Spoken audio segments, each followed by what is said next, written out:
झोपू योजनेमध्ये अनेकदा अनधिकृत इमारती बांधल्या जातात आणि अशाच पद्धतीचा एक प्रकार सध्या घडला आहे। तो कुर्ला पश्चिम येथील परिसरामध्ये आणि इथे सुद्धा विकासकाकडून अनधिकृत इमारत बांधल्या गेल्याचा आरोप स्थानिक रहिवाशांचा आहे।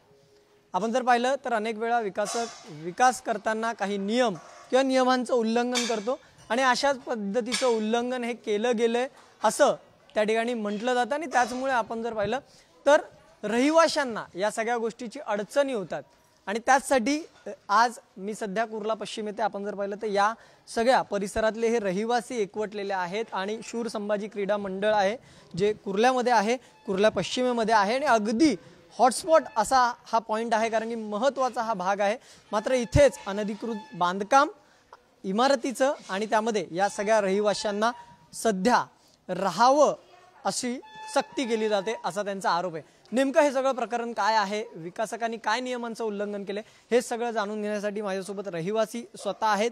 मोरेजी, खरं तर झोपडपट्टी म्हणजे झोपू योजना जी आहे त्याच्यामध्ये याआधीही काही ठिकाणी अशा अनधिकृत इमारती या तयार करण्यात आल्याची बाब उघडकीस आली होती। मात्र कुर्ला पश्चिममध्ये हे होतंय, गेल्या किती वर्षापासून हे सगळं चालू आहे, काय नेमकं प्रकरण आहे, काय सांगाल थोडक्यात? 1997 साली परिशिष्ट 2 बनवण्यात आलं संपूर्ण 13 CTSच्या भूभागावरती। तर त्यावेळी सुद्धा हे बोगस परिशिष्ट जेव्हा ते बनवलं त्याच्यात मयत लोकांच्या सह्या, अंगठ्या जिथे पाहिजे तिथे सह्या, जिथे सह्या पाहिजे तिथे अंगठे असं सर्व निदर्शनात आल्यानंतर हे संपूर्ण 2004 म्हणजे ती तारीख होती 12/9/2004 कुर्ला पोलीस ठाणे येथे रिझवी बिल्डर नावाच्या विकासकावरती कुर्ला पोलीस ठाणे येथे 420 नावाने गुन्हा दाखल झाला। पुन्हा तोच प्रकार पुढे जात असताना 2008ला सुद्धा स्थानिक काही हाताशी धरून बिल्डरनी पुन्हा तोच प्रकार भोगस पद्धतीने GBM दाखवली आणि ती GBM दाखवत असताना रिझवी बिल्डर नावाच्या व्यक्तीला बाजूला ठेवून त्यांच्या मुलाला पुढे आणून तोच पुन्हा तो प्रकार करण्यात आला। आणि हा प्रकार ज्यावेळी उघड झाला त्यावेळी आम्ही प्रामुख्याने एक झोपडीधारक म्हणून विरोध करत असताना अनेक गोष्टी त्याच्यामध्ये अडचणीच्या निर्माण व्हायला लागल्या। म्हणजे पूर्वीच्या ज्या केलेल्या बोगस गोष्टी होत्या त्या क्लिअर न होता पुन्हा नव्याने 2008ला तो प्रकार समोर आला आणि तो येत असताना आमच्या काही स्थानिकांनी त्याला विरोध केला की हे काय चाललं आहे। हे चाललेलं असताना विकासकाच्या काही गोष्टी दावणीला जे बांधले होते त्या लोकांनी अक्षरशः लोकांना झोपडीधारकांना एक प्रकारे अंधारात ठेवून हे कामकाज पुढे नेण्याचा प्रामाणिक प्रयत्न केला। आता ह्याच्या पुढे ज्यावेळी आम्ही गेलो तर आमच्या हाताला 2 LOI आले, 2 CC आल्या आणि जी इमारत ज्या ठिकाणी उभी होती ज्या 39च्या भूभागावरती ती मूनस्टार नावाची जी इमारत आहे त्या इमारतीसुद्धा तिने अनधिकृतपणे उभी केली। आणि ती अनधिकृतपणे इमारत उभी असताना गेल्या वेळेला काही आमचे 71-76 या भूभागावरती ह्यांनी ज्यावेळी योजना दाखवण्याचा प्रयत्न केला त्यातले पहिले 60 झोपडीधारकांना त्यांनी तोडक कारवाई केली। तर तोडक कारवाई ही कायदेशीर झाली नाही, काही लोकांना जबरदस्ती करून हुसकावलं गेलं आणि अनधिकृत इमारतीमध्ये त्या लोकांना तिथे पाठवण्यात आलं। तोही विरोध आम्ही केला आणि ज्यावेळी आम्हाला माहितीच्या अधिकाराखाली सगळं आढळून आलं की इथे संक्रमण शिबिर नाही आहे, ही इमारतीकडे कार्यालयीन मार्फत आमच्याकडे कागद उपलब्ध नाही आहेत, अशा अनेक गांभीर्य ज्यावेळी आमच्यासमोर यायला लागले त्यावेळी आमच्या पायाखालची वाळू सरकली की नक्की आपण कोणाला कशासाठी मदत करतो आहे। आणि हे सगळं मदत करत असताना आज पुन्हा या ठिकाणी आमच्या 71-76च्या भूभागावरती झोपडीधारकांना सांगते की तुमचे रूम तुम्ही झोपडे तोडून खाली करा, आता आपण पुढची योजना राबवणार आहोत। मग आमचं म्हणणं असं आहे की योजनेला विरोध कोणाचा नाही आहे, 13 भूभाग आहे, 13 भूभागावरती अखंड जर योजना राबवली गेली तर सगळे लोक तयार आहेत, पण तुकड्या तुकड्या पद्धतीने जी योजना राबवण्यात आलेली आहे ती कोणासाठी कशासाठी कोणाचा स्वार्थ याच्यात आणलेला आहे। राहिला विषय 71मध्ये टेक्सटाईल्स कॉर्पोरेशनच्या नावाची जमीन होती, ही जमीनसुद्धा त्या ठिकाणी एकच पार्टनरनी सही केलेली आहे आणि उरलेले 8 लोकांच्या त्या सह्यात नाही आहेत। मग एकाने जर सही केली आहे, व्यवहार केला आहे तर ते 8 जणांचं त्याच्यामध्ये पॉवर ऑफ अटर्नी आलेली आहे का? असेही कुठले कागदपत्र आमच्या हाताला आढळले नाही आहेत, कारण रजिस्ट्रेशन ऑफिसमधून जेव्हा आम्हाला पत्र मिळाले तेव्हा एका पार्टनरशिपनी सही केलेली आहे। आणि हा सर्व प्रकार ज्यावेळी आपल्या समोर झोपडीधारक म्हणून एक सुज्ञ नागरिक म्हणून जेव्हा समोर येतो त्यावेळी आपला संघर्ष वाढतो आणि संघर्षासाठी वाढतो की लोकांना घर मिळालं पाहिजे आणि ते अधिकृत पाहिजे. योजना शासनाने नियम दिलेले आहेत त्या नियमानुसार कामकाज झालं पाहिजे. नियमानुसार काम झालं पाहिजे हे तुम्ही म्हणत असलात तरी तुम्ही आता म्हटलं 13 भूभाग आहेत आणि या 13 भूभागावर नोटीस ही बजावण्यात आली जी घरं आहेत त्यांनी ते रिकामं करावं. अशी किती घरं आहेत पूर्ण 13 भूभागांवर एकंदरीत या परिसरामध्ये आणि त्याचबरोबर किती घरांना नोटीस आली, नोटिसीत काय उल्लेख होतो? 1200 लोकांच्या झोपड्या असायला पाहिजेत आमच्या 13 भूभागवरती. आणि पहिले त्यांनी 71-76 म्हणजे जी GBM त्यांनी भोगस दाखवली त्याच्यात 13 CTS दाखवून त्यांनी सर्व लोकांच्या बेकायदेशीर कुठलीही सभा न होता ते पेपर बनवले, प्रस्ताव बनवला आणि तो दाखल केला. त्याच्यात 13 CTSच्या लोकांच्या सह्या आहेत. काही लोकांना हे पण माहिती नाही की आमचं संमतीपत्रकसुद्धा याच्यामध्ये सह्या करून घेतलेलं आहे आणि ते आम्ही उघड केलं. त्यानंतर तुम्ही जसं आता आम्हाला प्रश्न केला की याच्यामध्ये किती झोपड्या आहेत तर त्यातले त्यांनी पहिले 71 आणि 76 असे 2 भूभाग टाकले. त्याच्यात 371 झोपड्या आहेत.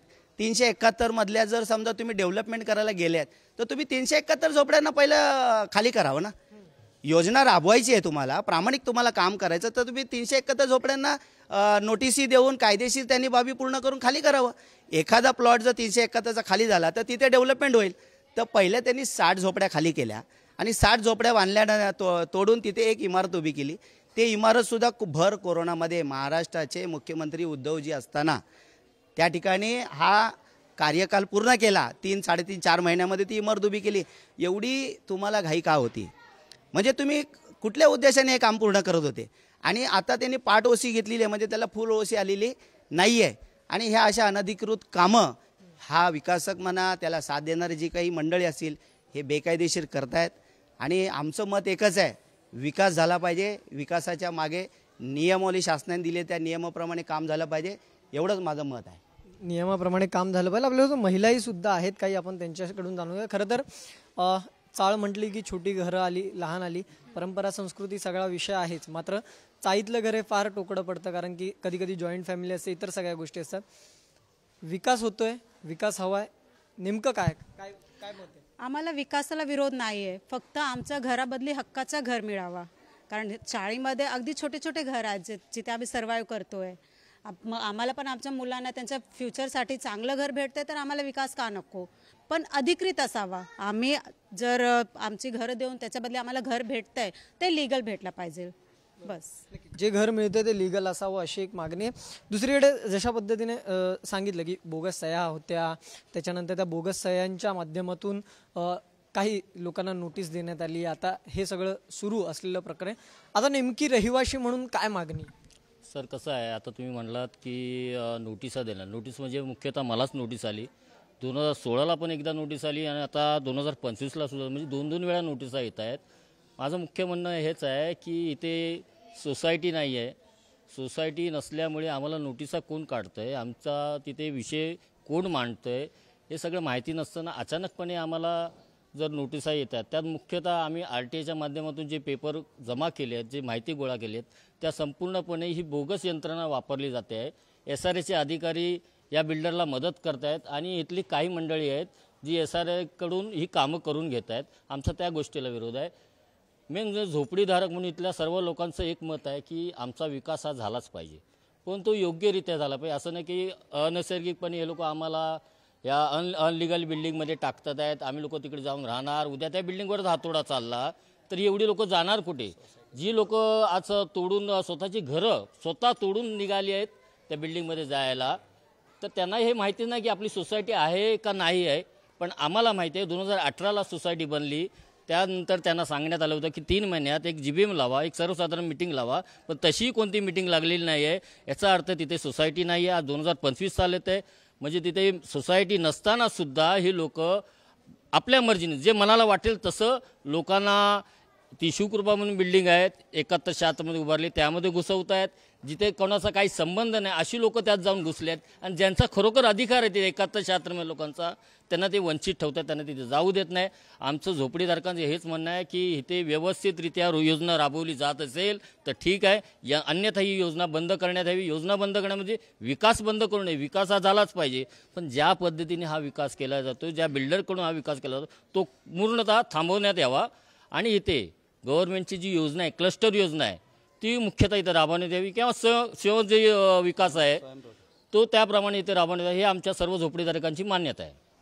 आपण जर पाहिलं तर या सगळ्या खोट्या सह्या घेऊन ज्या प्रकारे 2000 साली विकासकाने झोपू योजना इथे राबवण्याचा प्रस्ताव आणला आणि त्यानंतर या सगळ्या प्रक्रियेत त्याच्यावर गुन्हा दाखल झाला आणि नंतर आता त्याच्या मुलानेच पुन्हा ही सगळी योजना इथे राबवायचं पुन्हा एकदा हाती घेतलेलं. मात्र या सगळ्या स्थानिकांचा विरोध पाहायला मिळतो. स्थानिकांचं म्हणणं आहे या झोपू योजनेतले जे काही रहिवासी आहेत त्यांचं म्हणणं आहे की विकासाला विरोध नाहीये, मात्र ज्या पद्धतीने विकास केला जातोय त्याला आमचा विरोध आहे. त्यामुळे ह्या सगळ्यामध्ये एकतर क्लस्टर डेव्हलपमेंट सध्या जे मोठ्या प्रमाणात मुंबईतल्या अनेक झोपडपट्टी ज्या ठिकाणी आहे त्या ठिकाणी सुरू आहे ते क्लस्टर डेव्हलपमेंट इथे आणावं, कारण की महत्त्वाचा प्राईम स्पॉट आहे हा आणि याच प्राईम स्पॉटवर आपण जर पाहिलं तर अनेक महत्त्वाची ठिकाणं आहेत.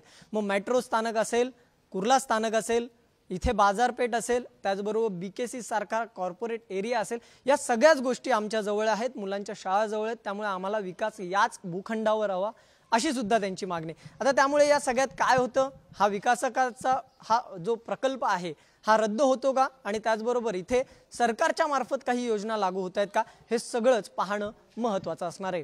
व्हिडिओ जर्नलिस्ट अमय सह मी धनंजय दळवी, पुढारी न्यूज, मुंबई.